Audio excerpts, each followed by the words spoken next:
So this is part of the former Bendigo Mining Exchange.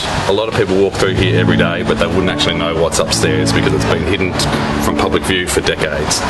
So this is the hidden door, so we'll just head up here. So we're just coming up to the former Bendigo Mining Exchange. This building was built in 1872 and it's the oldest purpose-built mining exchange in Australia. It's a really important building.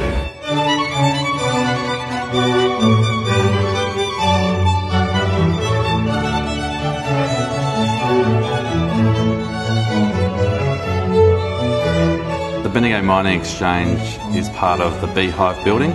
So the Beehive building that is here today was built in 1872, and it's actually the third Beehive building that stood on this site. The first one was built in the 1850s, then the second one, which was a bigger building, was built in 1864. Almost looked identical to the front of this one, but it was only 2 levels instead of 3. That burnt down in 1871, and 9 months later they actually opened up this one. It was designed by Charles Webb, so he was a notable architect at the time.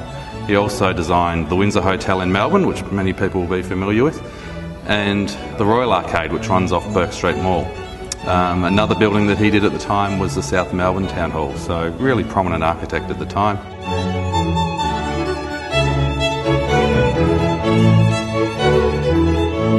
So in 1871, when the second one burnt down, there were around 1,300 mining companies listed in Bendigo, so it's hard to believe that there were that many at the time. So they decided to build a purpose-built mining exchange. So pretty amazing that all this activity was happening and that there were that many mining companies at the time. Around 1900, there were 3 newspapers operating out of here. So The Age had a Bendigo correspondent who had an office up here, The Advertiser had an office here, and also the Mining Standard was operating out of here. Allen's Music Stores bought the building in the 1920s, and they converted the ground level to what we have today. So those shop fronts that are downstairs, they were put in 1929. And quite interesting shop fronts, quite a lot of money was spent on them. They've got black marble bases, copper framed windows, and there's around 2 metres of lead light windows above the shop windows that you can't see today, that's 99% intact, so it's all still there, just waiting to be revealed. This end of the mining exchange building, which sits in the middle of the block, when it was first opened up, it was a cafe. So the kitchen was downstairs, but up here was a fantastic cafe. It's got a fantastic glass ceiling up to the sky. It used to have a round void in the middle of the room with the cast iron balustrade around, and it had greenhouse plants all around it.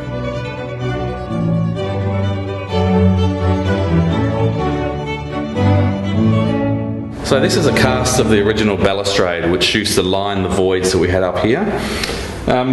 All of this went missing when they closed the voids, and when we first took ownership of the building in 1999, there was a story in the Advertiser asking if anyone knew where some of this had gone to, and someone said, yes, we've got a piece on our veranda.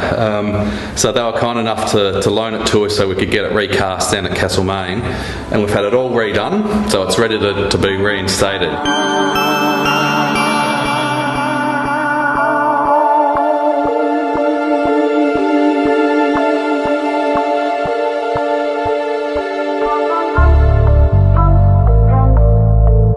On the first level there was a couple of rooms for the traders and the wealthy people of Bendigo to spend a bit of time in. A couple of full-sized Alcock billiard tables in one of the rooms. Lots of plush velour and that sort of thing. Donny, the tailor, they had a room up here. There was a bootmaker, and some of the businesses that didn't necessarily need the foot traffic going by had their storage or their workshops up here.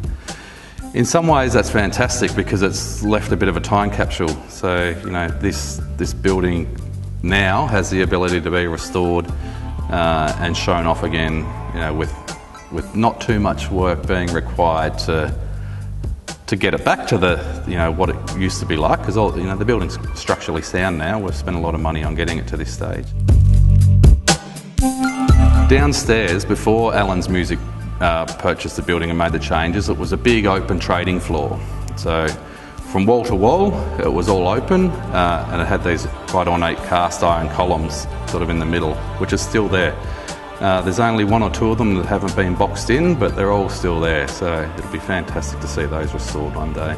From here on in, we're putting an expression of interest out for new owners to come forward with their plans for the restoration. They're quite limited in what they can and can't do because the building is covered by Heritage Victoria controls. So we've got the planning permit for the restoration. So any new potential purchaser will know what they can and can't do up front, and it's up to them to make that decision whether they can make it viable or not. If they can argue that what they're going to do is going to be positive for the rest of the CBD, we'll be taking those into consideration as well. As soon as the voids are reopened, so this section behind me here had 3 voids, so 2 circular voids at either end and then a big long oblong void in the middle. That just used to stream light down into the ground level. Once that happens, we think that the arcade itself will really kick off as a prime retail space. It's not a big building, and the retail spaces aren't very big, but it's such a significant heritage building, and once it's restored, it'll be a destination in its own right. So we think people will just come through here just to have a look at the building.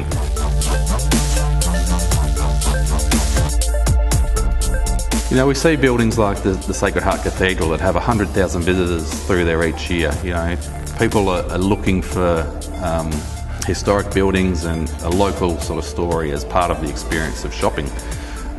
So we think that this ticks all those boxes.